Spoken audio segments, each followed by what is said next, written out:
at the University College London.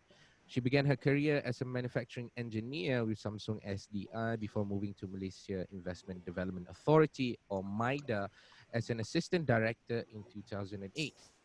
Now she is the director of MIDA for Negeri Sembilan, tasked to promote investment into Negeri Sembilan, facilitating investors in setting up their companies and day-to-day operations while working together with Negeri Sembilan state government and agency.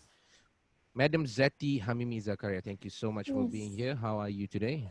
Alhamdulillah, I feel very good, but I'm not sure how I'm going to cope more if I have to stay longer in this house. I Yeah. can't wait to go and running everywhere. Ya, kelip-kelip mata tengok kita dah day 46. Itulah. More than a month. Yeah. Bagaimana suasana di Norway? Is it as Nori peaceful? sangat tenang. Tenang, eh? Nori sangat tenang. Unfortunately, I don't have any figure for Norway. Not very sure. I Okay. dengar Norway is doing fine lah. That's why you Uh, moved to Norway kan? yes. Okay. Joke Okay. aside, now I'll pass the floor to you, madam. Okay, for sure. your Thank you very much. Thank you, Adi, and also thank you, Israel.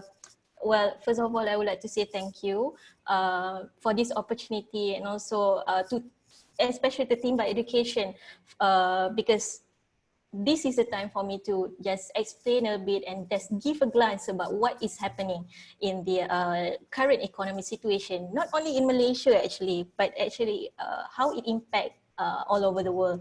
Even though maybe my slides will be a little bit dry, so I hope you can get a bit all the information and come up with, if you have any question or something that maybe come up from there, which we can discuss after this, okay? So my topic on the COVID-19 outbreak and how it will impact the Malaysian economy, okay? So if you know that the current situation is massively being impacted by this COVID-19, which actually just formed just as a tiny virus from the Wuhan, China. So I think from there, maybe we can try to start with, okay, how was it? Okay, just a bit of, how to say, throwback, how it actually happens. I think most of you already know and most of you already aware how the things happen. And then, but then I just want to emphasize here, because of this small issue in Wuhan city in China, because of the unknown case, just a small number of unknown case starting from there, and then it's already been travel everywhere throughout the world, starting from just for few days. I think I still remember end of December started to we started to know about this issue in Wuhan in China, but then early of January they already come out with this COVID-19, the type of virus. It's a new type of virus, and then after that, I think in the middle of January, it's already been transferred to Thailand, and then starting to transfer to the Republic of Korea. And then I think even in the middle and at the end of January, it's already come up here in Malaysia. So with all the spreads, it has been things that is being impacted all over the world, that has given a massive, huge impact to the economy of all the countries in the world. Okay, so this is roughly the update, the latest update as at this morning, 3rd of May. So basically, this is the latest one. So basically, you can get it from WHO website. I should source it here, actually. So basically, if you can see here, all the blue dots, all the blue circles, is actually covered all the reported cases in the world. So about 3.2 million people has been infected with this the coronavirus, and then for the total death is already about 230,000 people. And then it has been, most of us know that United States of America is actually one of the biggest country that have lots of massive technology over there. And then they have yeah, if you really understand about how the industry works, it's most because of the starting from the revolution during the European Revolution, and then transferred to America. But then what is happening now? So you can see that the circle is the biggest in America, and I can say that it's not only about the technology itself, but it's how we work together to overcome this issue. And then if let's say only one person doing it right, and then the other 10% is still not taking it seriously, then that is actually what's happening in America. You can see that I just want to share a bit because I have a chit chat, I can say, with one of the company in US. So the company said actually they have a very strong, how to say, way of to avoid all these issues in their own company. But the problem is whenever they go out, they will spread everywhere. They are still in the beach going for, you see, it's almost summer. Yeah, I think because of summer kan. Yeah, because summer. it's all the summer. So sekarang ni everyone is there, and then not even beach, even go to the party, they can't even control it. It's because of the attitude itself. And from here, I can say that Malaysia is one of the best. How we control ourselves, even though of course we can see lots of culprit over everywhere kind at the highway, going everywhere, still sitting at under the tree to have some chit chat with their friends, among their friends and that. So, but still, that's just a minor cases that we can grab on. Okay, so what happened next? These are the things that happen right after we know that during the, I think during the first, can I say 200 cases in Malaysia, we start to do the restriction of movement in 18th of March 2020. So these are the things, one of main things happening now. Most of the countries all over the world are having this lockdown, and then some of them are also going for restriction of movement. And then for those companies that having lockdown, they can't even operate anything. And then the things that they can operate is only on the essential services. So when we talk about the essential services for different countries have a different, I can say, what they call it, definition, different criteria. Okay, different of type of services they are focusing on. Like for example, the lockdown, I can say restriction of movement in Netherlands, for example. Even their opium shop also is still open. So that's how they say that it is very essential for them. But then for some company, like for example, lockdown in China, especially in Wuhan area, they do really operate as a lockdown status, just like what we had as a PKPD now. Okay, what PKPD? PKPD is diperketat, right? diperketat.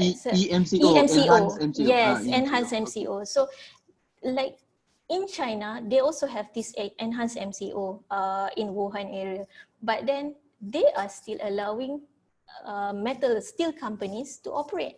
So that's how different their definition of essential products, essential services, activities. But then for roughly what I can just mention in average, most of the shutdown will happen in most of the countries, except for the essential services and also important manufacturing products producer. Okay, and then how they're going to control the movements? Of course, as usual, I think most of us already aware, social distancing, wear face mask. Alhamdulillah, I don't need to wear any face mask now. Okay, so sanitizing work. Okay, sanitizing work. This is one of the things that most of the companies, not only globally, but in Malaysia, they're also having the problem to comply with this. Okay, even we have to make a condition for them to do the production, they do operate, they need to sanitize their workplace 3 times every day at least. Okay, So, but then Madam, so like yeah. Mm-mm. for the companies that are allowed to be operate right now, I Mm-mm. think because previously for the past 2 weeks there are certain companies who are allowed to operate Yeah. at the 50% rate. So one of the SOPs for them to operate is that they would have to sanitize their Yes. workplace, right? Yes, correct. Oh, okay. So and then it's a condition for them to sanitize their workplace. Okay, so if let's say we find out that they're not sanitizing their workplace, we can revoke their approval. Oh. Okay, so we can take back, and then they can be penalized for not following because this is the act under the Ministry of Health, and they have to follow exactly whatever condition that we put in. So this is one of the way that we do to ensure that the outbreak we can what the normal term that they use to break the chain, right? So this is one of the way that they do. So other thing is like close the border.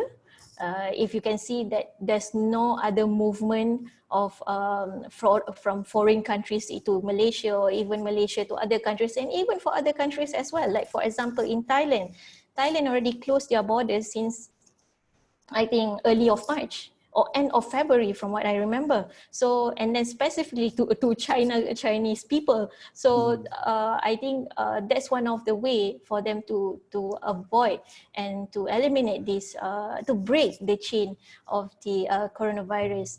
And then one of the other things like I mentioned just now is about the enhanced MCO. Okay, so enhanced MCO, like I mentioned, in China, they do it in Wuhan, and then in Italy, they also do it in certain areas. Also, like in Malaysia, we are doing it in certain areas, like you already know.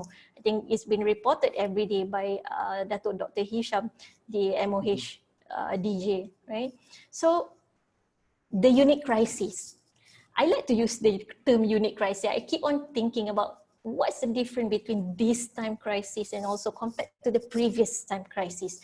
So if you can see in 1998, in 2008, so this is actually based on my, I can say my perception, my view on the crisis this time.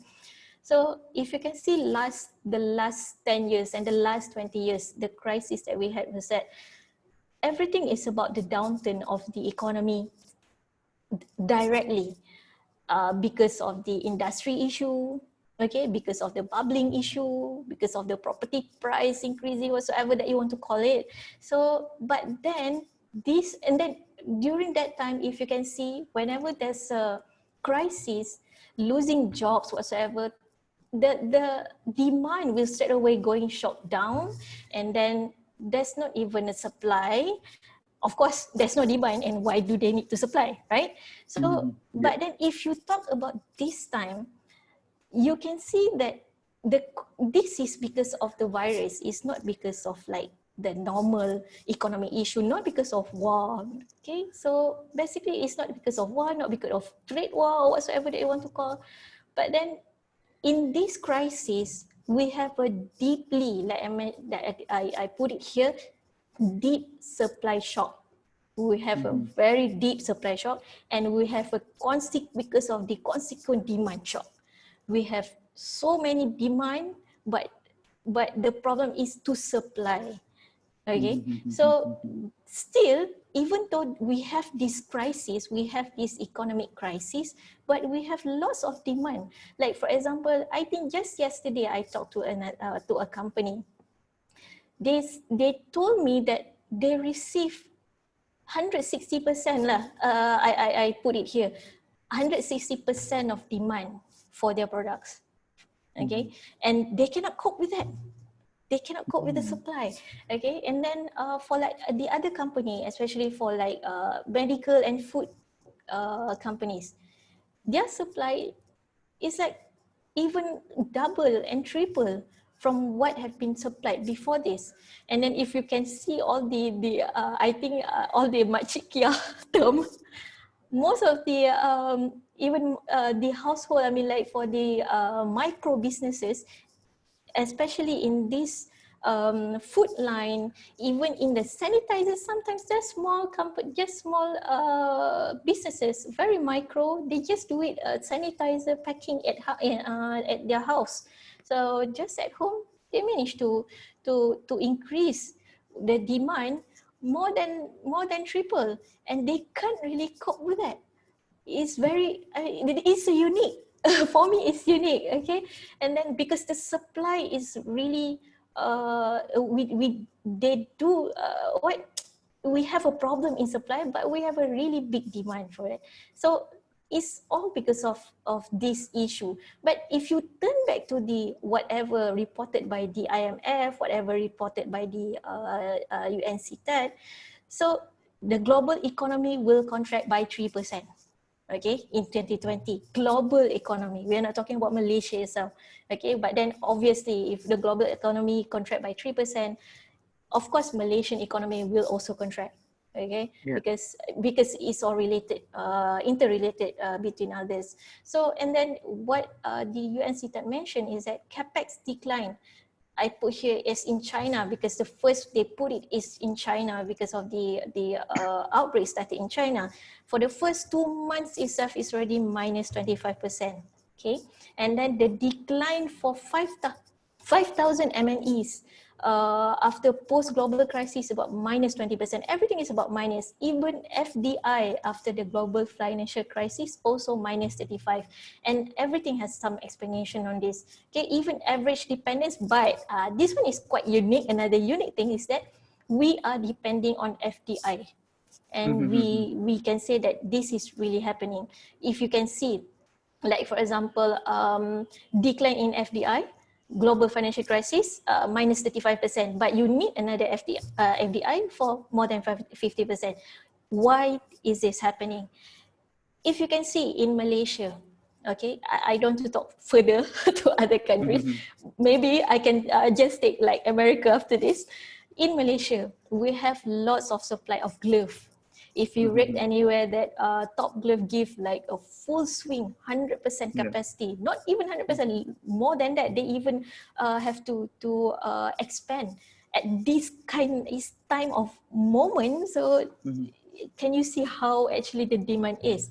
But that this kind of powerhouse, this kind of I can say local manufacturers, they have to focus more on internally first.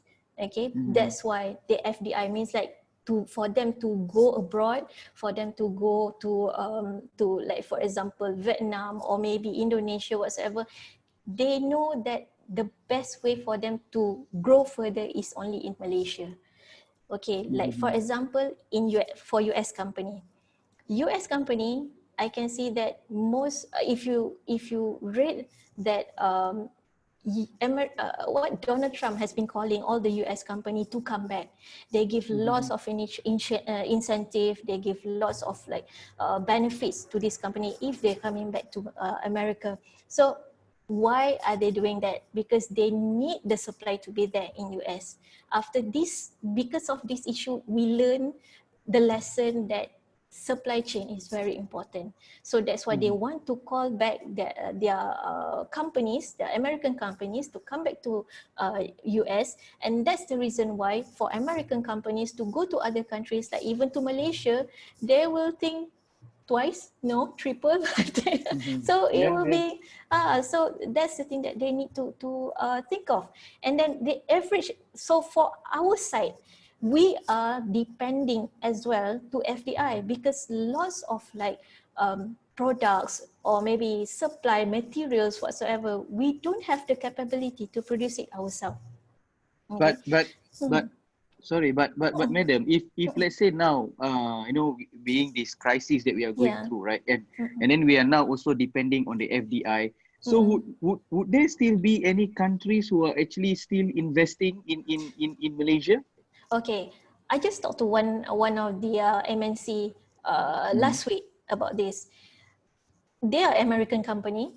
They want to still invest in Malaysia because of the environment, because of how we what I can say is more on political environment in Malaysia. Okay, they like it here. Everything is quite stable, and the way we treat people, the way we what control all the economic what I can say climate here is very for them. Okay, but then because of the calling by the American government, they need to think back on how to stay relevant here.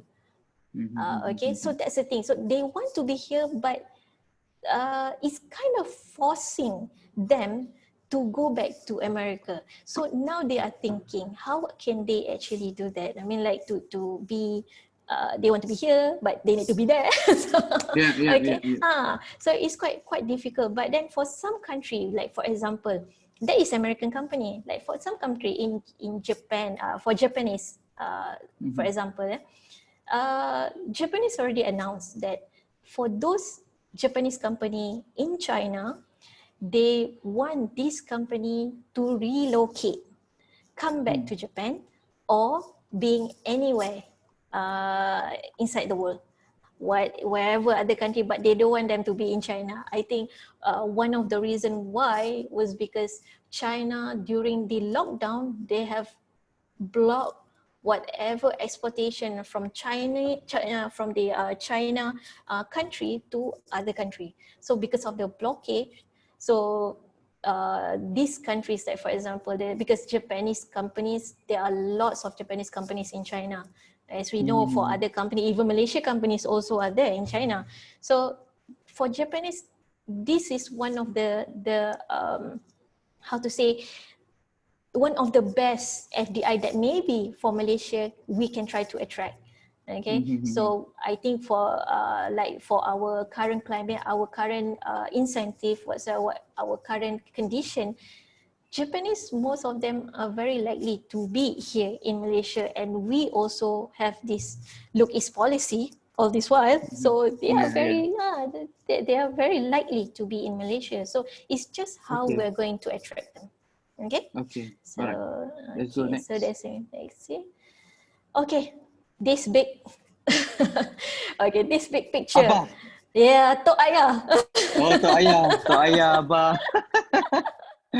Okay, so because of this issue, the government decided to implement RMO, the Restriction of Movement Order, or they call it also as a Movement Control Order, MCO, beginning of 18th of March 2020. Okay, so basically everyone knows about this, and until today we've already like 4 weeks already. And 40. Can't wait to go out. Okay, so this is so during the speech, I still remember that he mentioned that the essentials will continue, and then he lists out all the essentials activity, all the essential products. So these are the things, okay? Utilities, telecommunication, the food industry, agriculture, household. So these are the things that are very essential for us. And then only this kind of company and its related companies can operate within this phase one of the MCO. And okay, so what happened next? So if you can see, since only few of them can operate, of course we're going to have problem with the household income. There will be lots of companies that will be retrenching their workers, or maybe reducing their salary or something. But Alhamdulillah, from my understanding, there's not many companies that are doing retrenchment or something related to that. But of course, layoff, there are some, but still at least layoff, they are just for a while, and then they're going to call them back. So in terms of like employment, the problem of employment, the unemployment issue is only during this period. But then still, it will give huge impact. And then that's the reason why we come up with the economic stimulus package. Okay, but then in our slide, in my slide, I just put about the stimulus package regards to businesses. Not much on the even though household. the impact, yes, also being to the household, but then still I would like to focus on the businesses. Okay, so if you can see here, profit estimation, riba with the penalty. So all these are including all the package for the household. They are spending about, the calculated is about 250 billion. Okay, that is the spending for by the government. But then after recalculation, it seems like what I read somewhere inside the PM office slides, and also some circulation, seems like it's the spending maybe will be lesser because of some of the takers will be lesser.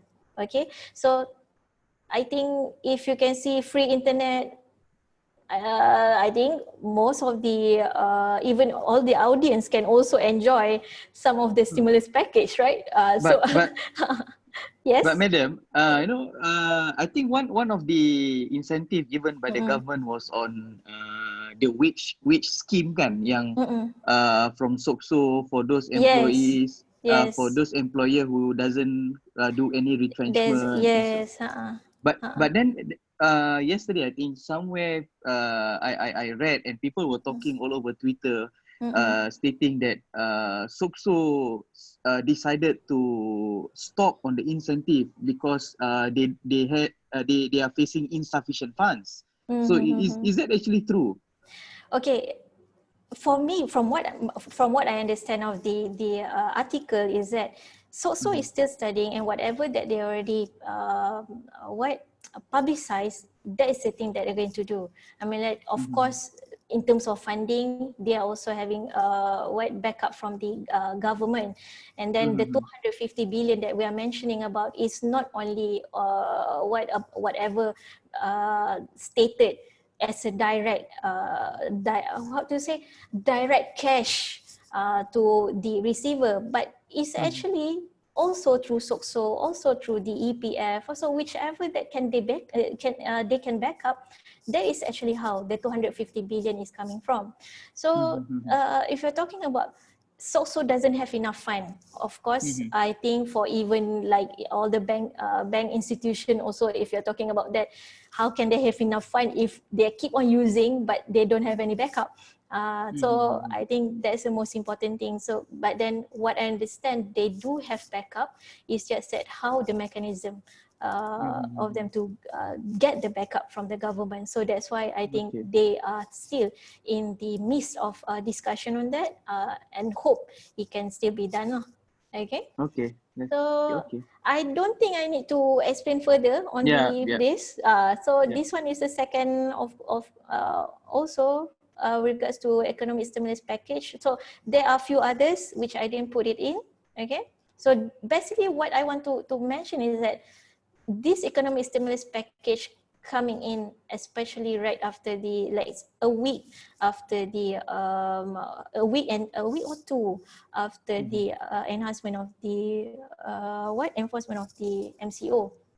Okay, this is actually just to make sure that the economic activity is still going on inside the country. Okay, so Bank Negara Malaysia, they predict that the GDP is projected between -2 to 0.5. Then this is, of course, when we see the figure, is really bad. Okay, like in 2019, our GDP is about 4.3%, even though previously we are expecting about 4.7%, still 4.7 to 4.9 from what I remember. But of course, the real GDP after that calculated to be only 4.3%.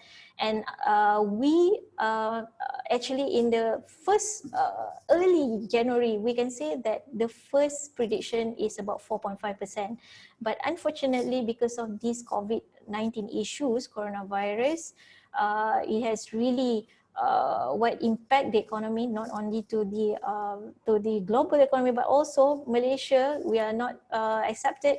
Then the projection will be about -2 to 0.5. So 0.5 will be the best.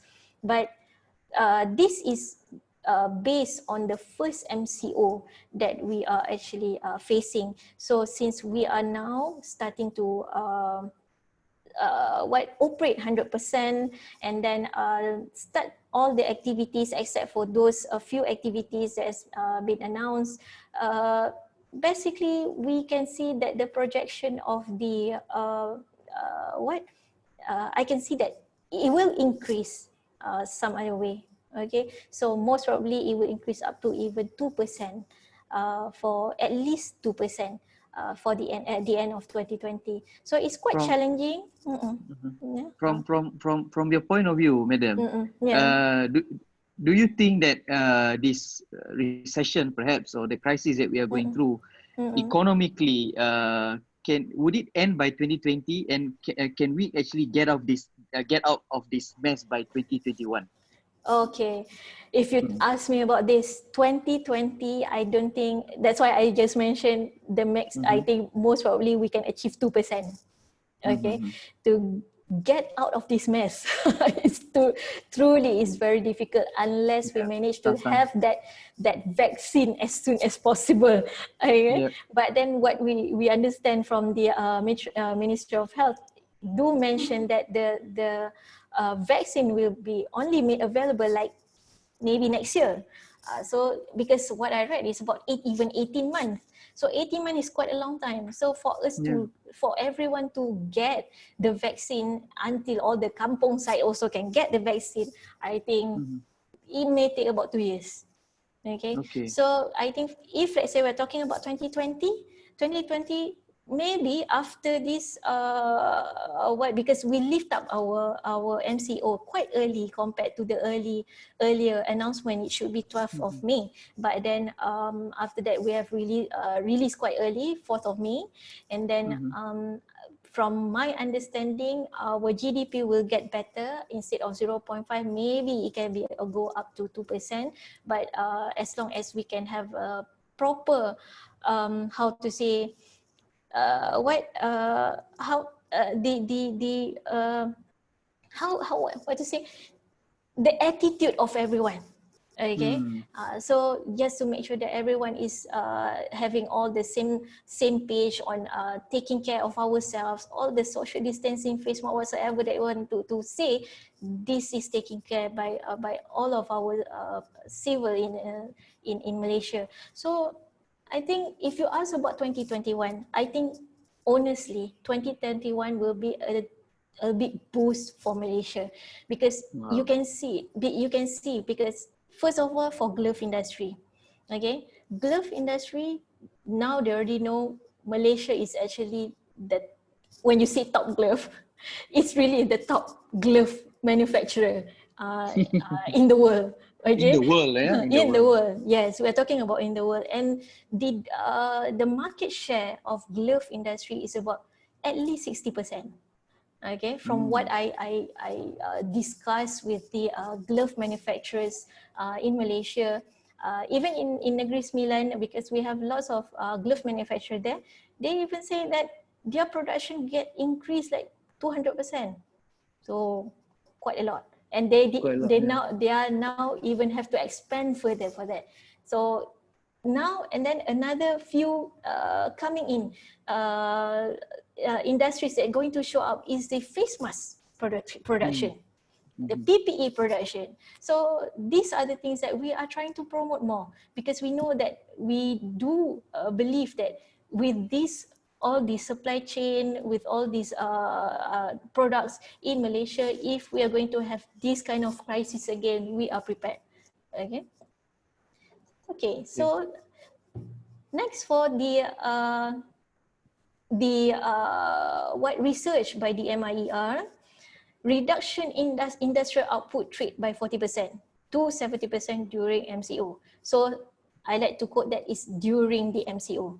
Okay, so of course 40% to 70% is because of the if we can see that only essential products can be produced and not other kind of products, so that's why the outputs become lesser. But if you can see, what I understand is that the output rate only at least 40%, not up to 70% of reduction, because we have lots of order even to other countries, like for example, the I like to mention about glove, because that's the thing that's really massively requested by throughout the world. Even the US, if you can, I'm not sure if you're aware that for American, they are not supporting forced labor market, and they are telling us that glove manufacturing always talking about forced labor. Okay, but then because of this issue, because of COVID-19, they have to open their border and put aside the forced labor issue. So they have to import all the gloves from even Malaysia. So that's one of the thing. So finally they have to like put aside, we need to go and find it. So, no matter what, as long as we get it, okay? So like for example, even in Europe as well, they have to after they know that Malaysia is going to enhance this movement control order, they straight away make a trade agreement with Malaysia, because they are afraid if, let's say, we are closing the border for any export of the glove, they're not going to have enough glove for them. Alhamdulillah, in Malaysia we have enough. I think we have enough glove. Quite okay lah. I cannot say it's totally enough, but then it's quite okay. We don't have that kind of crisis that much, but now the companies is in the process of going for expansion to supply to all this market. Okay, but then another thing that I don't really like with this research is that 2.4 million is expected to lose their jobs. So, but then what I can be a little bit relieved is that it's mainly on the unskilled workers. Okay, so when we talk about unskilled workers is those workers that more on operators job, doing general job. Okay, so if most of the unskilled workers are mainly by the foreign workers. So basically it's quite, I think for me, I'm quite relieved about that. But then, of course, the latest figure, whether the 67% is consists of how many percent of foreign workers and local, I'm not really sure. But then, still, because of the unskilled workers are those that making up the numbers. So at least I can say that the skilled workers, the professional workers, still is still needed in the market. Okay. So MCO3, phase 3, additional essentials, of course, due to this crisis whatsoever, so they started to plan to open up new sectors. Okay, machinery and equipment, aerospace, even cars, manufacturers also starting to operate, electronics whatsoever. So these are the things actually being done because to actually resolve the issue of economy. So slowly, gradually to make sure that the economy is not wounded too deep, I can say. Yeah. So Dr. Hisham keep on repeating about their cases, the latest cases whatsoever. And then this is yesterday's information saying that a new case is about 105. I thought it's going to be reduced further, but unfortunately, it started to be 3-digit still. And then, yes? Madam, you know, coming from the ground, yeah. Because I think yesterday, Friday, on Friday, when the Prime Minister has actually informed that they are going to open up 100% of all the economy sectors. So, and even up until yesterday, there was what do you say? What's the word for it? About 113,000 has actually signed the petition. Yes. Did you sign it? No, I didn't sign it because I wanted to hear from you first. No, because people are concerned. Okay, right now we are opening the economy on Monday, but at the same time now we are facing 3 digits instead of 2 digits or going down to 1 digit. So are we actually prepared? Are we actually prepared? Yeah. So if you're asking, are we actually prepared? If you're talking about us, I think for those people with, I can say, education, with good education background, with good attitude, with good how to say, humanity. Okay, so these are the people that could help in reducing the numbers. Okay, but then if we're talking about the other side, like those people that always talk about themselves, always being very selfish, because we have these selfish people throughout Malaysia, not only at one side, but on the other side is spreading. So if not, how can they go back, balik kampung right after the announcement, right? PM already mentioned, I mean the Prime Minister already mentioned, don't go back, stay put where you are, at home, don't go anywhere. But the next day, it's rushing everywhere. So that means from your point of view, it means, right, to say that when can we be totally prepared, we would never know. But instead, everyone would have to play their role in this recovery stage. Yeah. Yes, correct. Because we are responsible with all the issues. Because this is a national issue. This is a global issue. It's not only for certain part. So if you ask whether we are prepared or not, I think most important is we have to create, whether, I'm not sure whether they are not aware. I think they're already aware of the issue, but then we have to really give some enforcement. If there's any wrongdoings, if they are not following the rules, or maybe the condition that I already mentioned, then we have to enforce it to them. So I think if you ask me whether we still need to continue with the MCO, living in MCO can actually impact, I mean, a lot to the economy. And then I'm afraid, if let's say, if we still continue with the MCO, I'm afraid that there will be lots of companies that will be shutting down. Okay. So if they are shutting down, for them to open back is very difficult. For us to promote back is very difficult, because for us to call them and promote the investment, to promote these companies to be in Malaysia, is not that easy. Okay. So, so, and then especially to all those big companies, it's not that we are being, I mean, the government is being very selfish. It's not that we are not thinking of others, but then that's the reason why we put in as a conditional.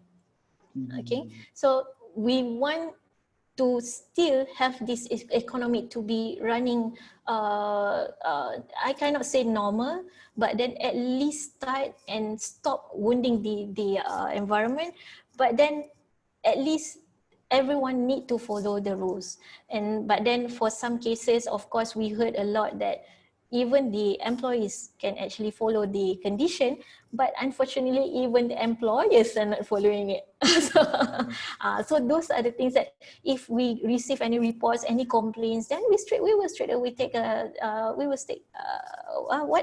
we will enforce on whatever that we can to those particular individuals, or maybe companies whatsoever. So that's the thing. So if you ask me, again, are we prepared? Honestly, we are not prepared.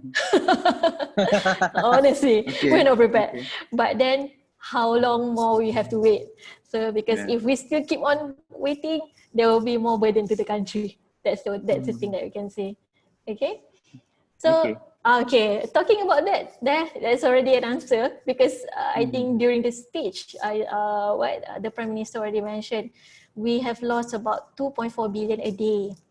And then total until the 1st of May is about 63 billion already. Okay, and then if we continue until 12th of May, it's going to be 98 billion. So it's quite a lot. And even the government have planned to spend about 250 billion, but we are like making loss another 98 billion. So you can just add up how much spending is actually, I mean like loss to the country actually. I cannot say losses lah for the 250 billion because that's how the economic stimulate and then how the people will spend and do something. But then to lose about 98 billion, that's kind of too much actually. Okay, because this is just a number, 98 billion. But what if we still continue? Companies shut down, we will lose all the jobs, and then companies, people will get no money to live, and then all the consequences will be there. Okay.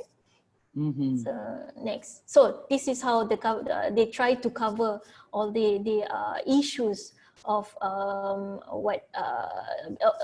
MCO, the impact of the MCO to the economy. So on the April 29, if you can see, 29 April and 1st of May is very near.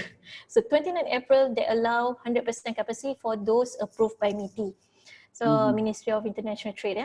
So, but then the 100% capacity is only on the manpower and productivity only for those that are approved by MITI. So it's very strict, still strict. Okay, before this is 50%. But then now it's already 100%.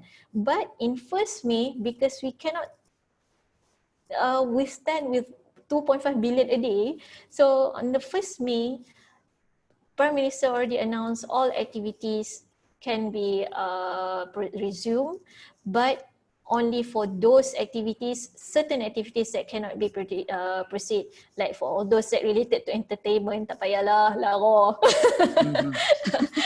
Okay. Sedih sebenarnya, cannot go to the movie. Cannot go movie kan. But this all these activities kan, even though like macam they are allowed to operate, but then there are strict SOPs being put in place. Yes, correct. But then how would the government agencies actually monitor whether they need ikut SOP, tak ikut SOP? How would they monitor? Like we did starting from the first MCO phase 1, every agencies are playing their role. Okay, like for MIDA, we are going to check all the industries together with MITI, and then for like KPD and HEP, they're going to check all the suppliers of the even supermarket and all that. So it depends on the agencies. Whatever agencies, related agencies, they will check on each particular under their purview. So basically, and then at the same time, we also get helps from the PBT as well, the local council. Okay, like I myself, because I working with in my Negeri Sembilan, and then mostly related to Negeri Sembilan. So in Negeri Sembilan, we have Majlis Padanraya Seremban. So like for example, MBS, they really go into go and spot check lots of companies just to make sure that all these companies are really following the SOP. The guideline that we put in. So I think if you're talking about how are we going to enforce this, I think if let's say if the CMCO, the conditional MCO is being just only for throughout few months, I don't think that's any issue because everyone is working hard every day. Even for the MBS, they work like even at night, until night, even early in the morning, 4 in the morning, 3 in the morning, going to the market just to make sure that everyone is following the condition or the SOP. So everyone is playing their role, and then in terms of the agency. So I really hope that to ease the burden, if let's say all the industries, all the players, industrial players, all the businesses whatsoever, we really need help from them as well to make sure that they follow the guideline. Because if we keep on doing like going everywhere and just to make sure that everyone is following the SOP, it's tiring. It's really tiring. But then of course, just for a few months, we are expecting that only for a few months. So that's why we go into full force and hope that everyone will follow their SOP, and hope that all the businesses will follow as well. Okay. this one. Okay, so what about for the future? So I think we know that we have learned a lot during this a month, not a month, is it a month? I think it's already 2 months, right? Almost 2 months. Almost 2 months. So Mm. after these 2 months, 1.5 months. we can see that lots of issue which we need to take care of. I mean, like, we need to focus on what we should have in our country. How are we going to uplift everyone? How are we going to upgrade everyone? How are we going to upgrade our living in terms of any crisis? So we're not only talking about the crisis over virus, this small virus, but then also if, let's say, there's any other crisis that coming in, how what is actually the most important thing for us to live on. Okay, so basically the first thing, this is basically from my own perception, and then I can say that because there's no plan coming up from the from the government itself, so I think that this is very one of the few of the things that very important for them to focus on.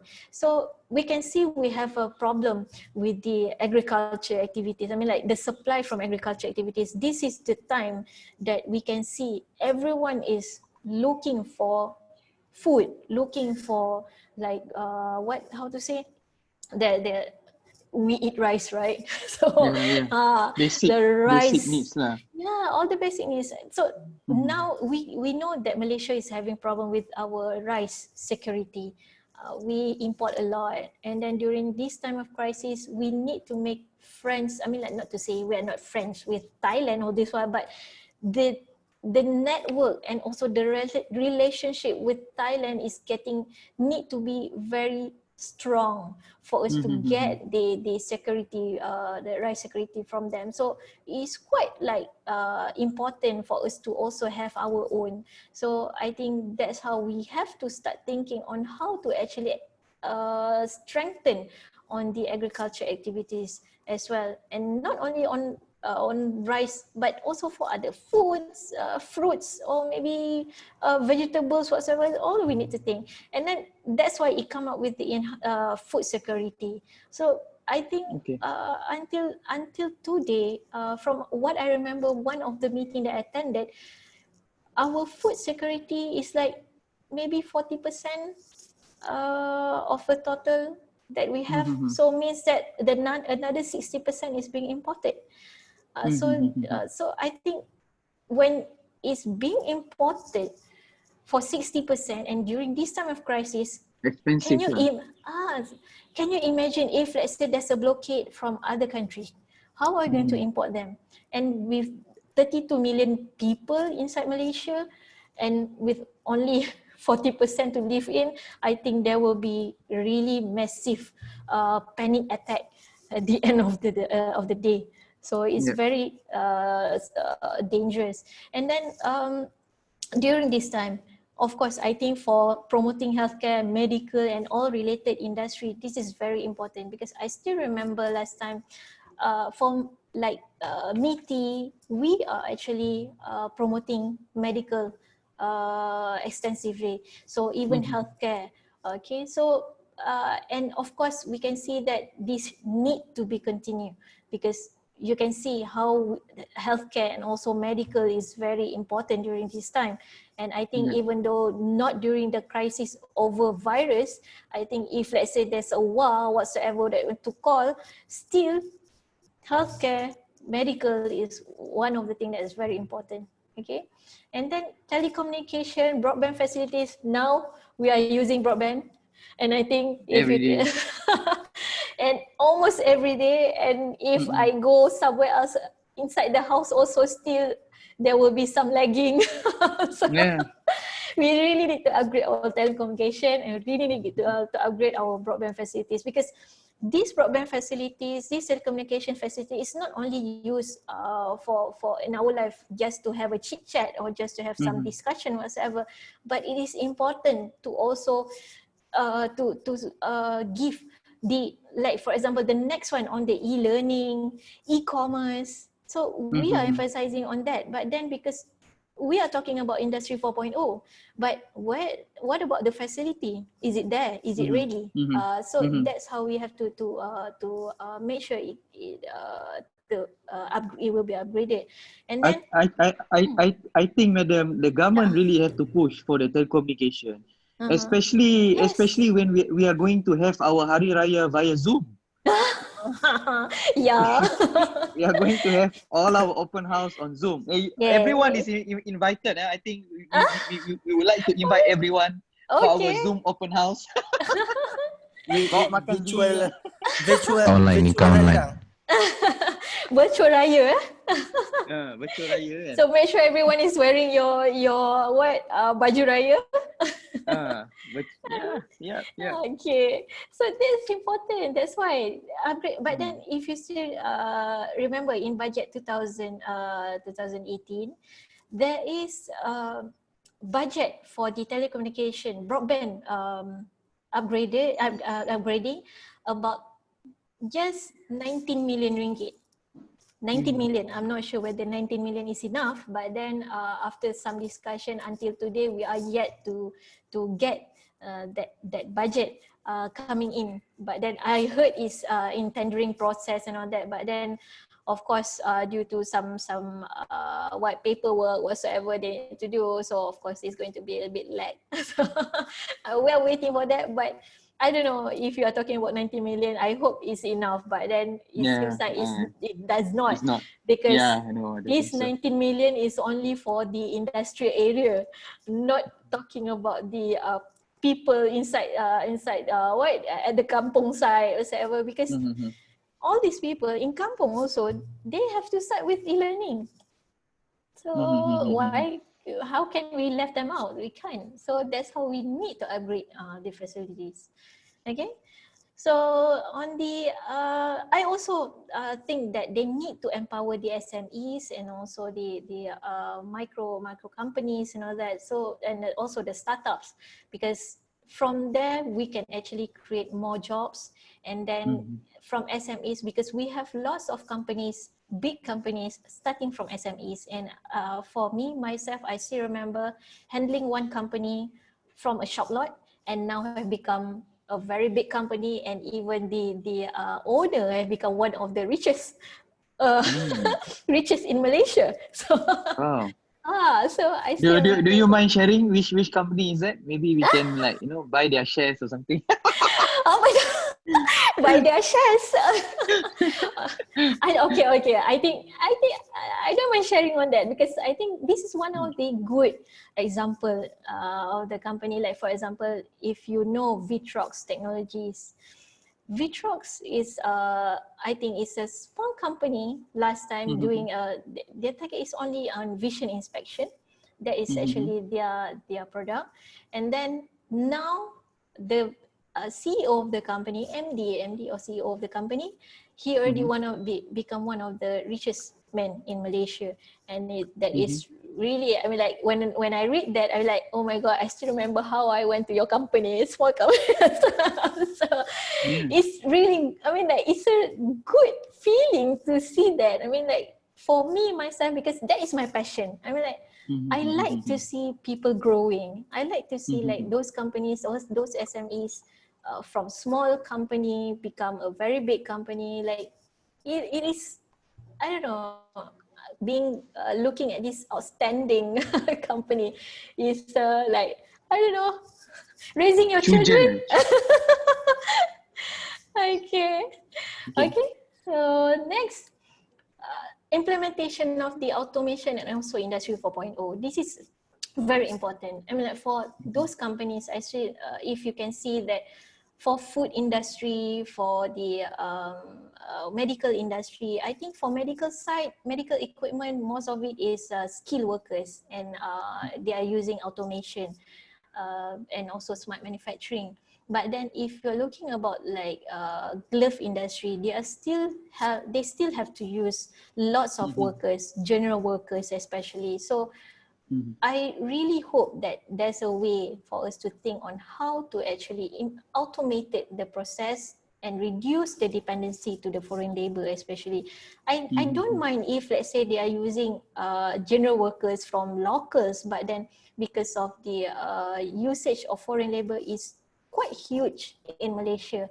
And then if, let's say, we are having a problem with the G2G, like what we have in between us and Indonesia before this, and what we had, I think, even though it's already been resolved, and then everyone has been like having the same conclusion of helping each other, but then during the crisis, during the issue, the crisis of the foreign labor supply, we do have lack of it, and it makes the process, the production to be a bit slower. So that's what we need to think of. And then if we're talking about the COVID-19, the impact of it, you can see we still need a lot of foreign workers during this time. So how are we going to call upon all the foreign workers from other countries during MCO? So it's quite like, there's a burden there. There's a burden, okay? And then digital ecosystem. So if we're talking about digital ecosystem, now we are in digital world already. So it's all about virtual. So, and then if we're talking about the digital ecosystem, it's not only about having meetings in Zoom. Okay, we also need to think of how are we going to make the process on logistic, transfer of item at the port. I mean, on the lots of things actually. So how are we going to digitize the ecosystem, digitize the process so that we can live in digital ecosystem? So there's no need for us to like be 100% physical at that particular area that we need to. So those are the things that maybe we can try to live on. I still remember last time when I worked with Samsung SDI, everything is paperless. Everything is digital. Okay, even approval from the Korean side, even approval in our daily tasks. Even if we want to connect with all other members, even to the CEO, everything is digital. So which year was that? 2007, 2006. Wow. Wow. Everything is digital, and then even inside the manufacturing facility, for example, we are already talking about automation and how to get the information on real time basis. We just don't have Industry 4.0 during that time. Okay, so yes, they already have the facility. They already have the enablers. Sorry, I cannot say the enablers. They already have the readiness, but they just don't have the enablers. Okay, so they have already they already have the automation system there, processing line, whatsoever. Everything is automated, but because of the enablers, like for example the connectivity issues, it's only that thing which currently, if they implement that, is done. They already in a smart manufacturing. Okay. Yeah. So that's the thing. And then so from your point of view, I mean your experience with MIDA. So what about the local companies? Are we actually already on the same pathway, or only now we are actually embarking, of digital ecosystem of having this? Yeah. Actually, we already started with the Industry 4.0 awareness since like 2012. 2015, around that, 2015. I mean, for Malaysia. And then we do have this even Industry 4.0 blueprint, national blueprint. So basically, we already moving forward into the Industry 4.0, and we have certain incentive for those companies, particular companies that undertake automation activity with Industry 4.0, implementing Industry 4.0, they have certain incentive for them. So basically, we are already inside there. It's just that we don't really forcing them. Okay, so basically, it's not that we want to force everyone, but because it will actually incur like lots of investment for the companies, because for them to invest, they have to think of their cash. They have to think of their flow, cash flow. How are they going to invest on that? So it's quite difficult to actually force them. But we do encourage everyone. And then how we encourage them?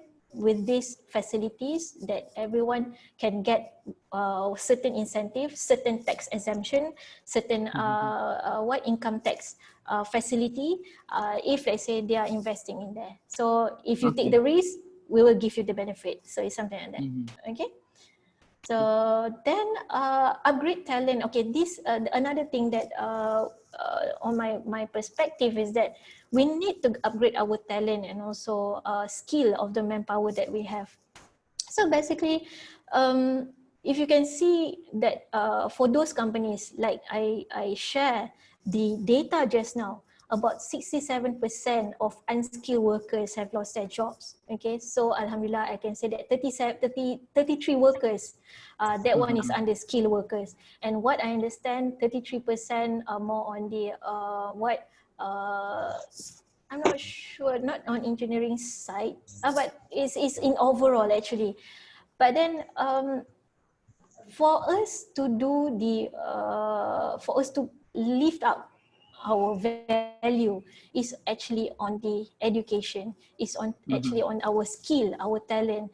Coming on, we are implementing Industry 4.0, everything is automated, we are going to go into digital. So we are no more depending on general workers, no more depending on operators. So we need people with professional background. Okay, so from there, everything will be done like in digital way. So everything, so it will be in a creative way, I can say. So so that is very important. So I think even until today, there's a lot of like I mean like apa nak kata usaha from the government side. They are trying their best, I mean, to make sure that everything, all the talents that we have being uplift, the skill that we have. Like for example, you yourself also must be having lots of professional certificate. This is one way of upgrading the skill, and then to make sure that you are not only depending on certain one job that can be done by only the a computer.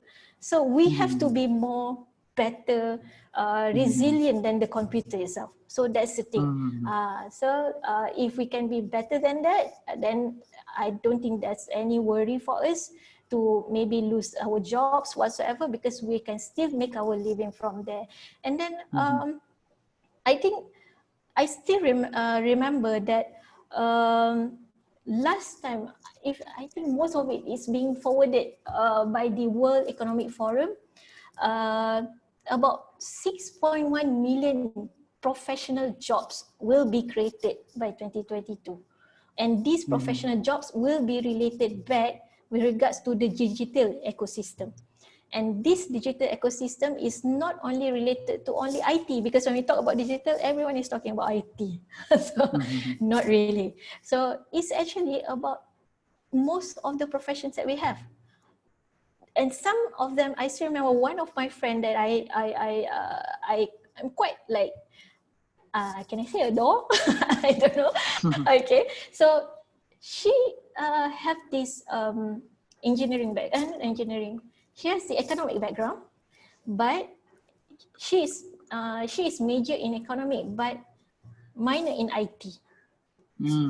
So that's how she do the match. And then from my understanding, she can actually, even though she's a major in economic, but then if let's say one day everything is digitized whatsoever, so she can play the role getting inside the ecosystem and playing with the IT part at the same time. So this is how we can uplift ourselves. So okay, try our best. And then so another thing, we need to put investment to complete the ecosystem. I think in Malaysia, like for example in medical, okay, we have medical equipment manufacturer, Okay, we have the manufacturer to assemble the complete one, but we don't have enough supplier of the small parts, which the small parts we need to get it from foreign countries, from Thailand, from Singapore. Like for example, PPE material, like, because we are currently having problem with the coronavirus. Yeah. We are talking about PPE. Hospitals are talking about we are having issues in getting supplies of PPE. Okay, so PPE manufacturer, we have the PPE, how to produce the fabric, to produce the complete PPE, but then we don't have the one who produce the material.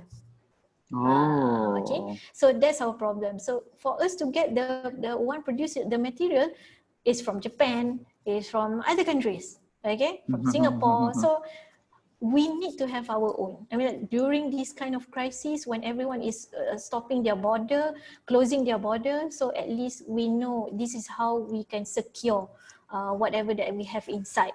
Okay, and then another one is that it seems like for ASEAN countries, we are actually a neighboring countries, and I can see that lots of supply chain is within this area.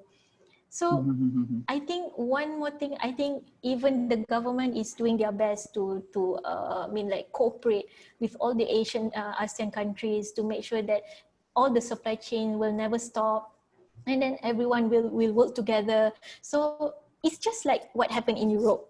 Okay, I still remember that they have a plan to have one ASEAN, what do you call it? Monetary, you know, I think it was over there. So, but then I'm not sure how they're going to do that, and then I'm not sure if, let's say, they already stopped doing the planning for that. But then for me, it is actually one of the good things that maybe can help us especially during the crisis, because sometimes most of the activity is not having here, but it's having in Vietnam, for example. So those are the things that we can leverage on. So I think so thank you very much to TYMBA Education. Thank you. Thank you for inviting. I think that's all on my slides. So Thank you so I think much, that's my madam. so that's it. Okay. Yeah. Kejap, madam. Yeah. Just on the previous slide sekejap. Okay. Which one? Yeah, we're gonna introduce This one. Imran from TYMBA Education to This present. one or this one? This one. Ada This one. TYMBA Education tadi. Okay. Please. Yang dengan Pak Airil tu. Oh, patut. Handsome. Oh, handsome kan? Sudahlah. Sudahlah. Okay. Okay. Adi. Now I would like to present Imran. He is part of TYMBA Education, so he has something to share to all of our participants with TYMBA Education. Imran? Okay. Thank you, Adi. Thank you, Airil. And thank you, madam, for giving me the floor. Hello, everyone.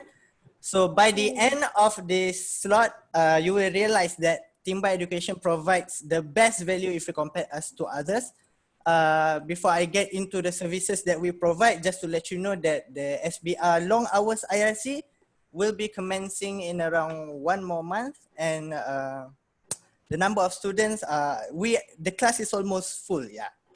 So yeah, let's get into it. So last sitting, TYMBA Education we managed to get 86% passing rate for our SBR.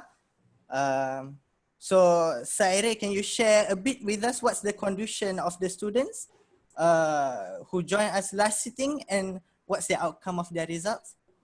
I think most of the students with us, they were really good students, madam. I think ini orang kata ni pelapis bangsa lah. They are the future leaders. InsyaAllah. Good. You know, InsyaAllah. very committed. You know, the generation that we have today are totally different. I would say that they are actually the doers. You know, so this is the era of the doers, whereby especially dengan all the technology coming in semua kan. So yep. Now I think Madam, let's just close off the session with the quotes that you live by. Okay. Where is this? Okay. Okay, this quote. I actually, yes, it's really my quotes all this time. I think, of course, there's lots of downs, ups and downs. So We can if see, we can see when you are sharing with us. Ni dah sejam ni. Lebih sejam. So we can see. sorry. Oh my God. Sorry. It's okay. Okay. You should tell me earlier. Tell me. Tak apa. Okay. Time move fast bila puasa and MCO. Oh, itu. Okay. Okay. So basically, live life with passion because it lies the energy that will make you fly. Because for me, whenever you have passion, whatever you do, even though it's something that you never like, even never thought before, you're going to strive to make it the best. So try to have the best with it. Okay. Kata-kata semangat daripada Madam Zetty. Tuan-tuan dan puan-puan sekalian, beri tepukan I gemuruh kepada Madam. I gemuruh. Balik tu, I tepukan gemuruh. Yeah, right. Thanks so much, Madam Zetty, for the sharing. Now we'll move to our participants for any question. I did come across with one question by Sharit Suhaimi. He asked, when do you think our economy will recover? Okay. I think like one of the slides I mentioned that Bank Negara already mentioned during this MCO, we can foresee that the economy will only get, the GDP will only get like 0.5% instead of like 4.3% in 2019. So because of this issue, and then we're going to open up all the sectors again, and then to make sure that the wound is not that deep, and then at least we can help the economy to strengthen further. And I cannot say exactly whether it can recover really that fast, but I hope by end of this year we're going to get at least by 2%. So if we have moved more than 0%, it's actually not to say good, it's not good, but then at least we are recovering. Okay, so I just hope that everyone is playing their role, even though we are opening up, because I don't want, once we open up the MCO and then we lift up the MCO, just living with the condition, but then still people not focusing on the condition and do as a normal basis like previous. So that will be bringing another cluster, what they call it, like the third wave of the COVID-19. So if let's say we are coming with the third wave, it's going to be a problem. So for us, I think for everyone, we need to stay home. We need to be like responsible, to whatever that we need to do, and follow all the conditions that have been guidelines have been mentioned by the government. Yeah. I mean, the government implementation is one thing, but us as the citizens must play our role to ensure that we can solve the coronavirus. Now next, we have next question. Okay, by Ayman Zafri. In your opinion, does the general public and businesses have the rights to question the reliability of this figure in evaluating the opportunity cost of MCO by requesting a more transparent breakdown of this loss as mentioned by our PM? I think Adi, Aiman is referring to the 2.4 billion losses per day. So he is questioning whether can the general or the general public and businesses question on the number. So what is the basis of the number of that 2.4 billion? Yeah. Okay, the 2.4 billion, which I know is actually based on the Ministry of research by the Ministry of Finance. Okay, if you are talking about basis, it's not that you cannot question what is the how are they coming up with the figure whatsoever. But then because you have the right, I mean, if you ask whether businesses have the right, yes, they have the right. Yeah. But then for them to come up exactly on the figure, there will be some calculation based on the current activity, whatever income transaction per day, because Bank Negara is looking at it. Even MOF is also looking and work together with Bank Negara on it. I think everyone knows about it. So if you just ask me whether it's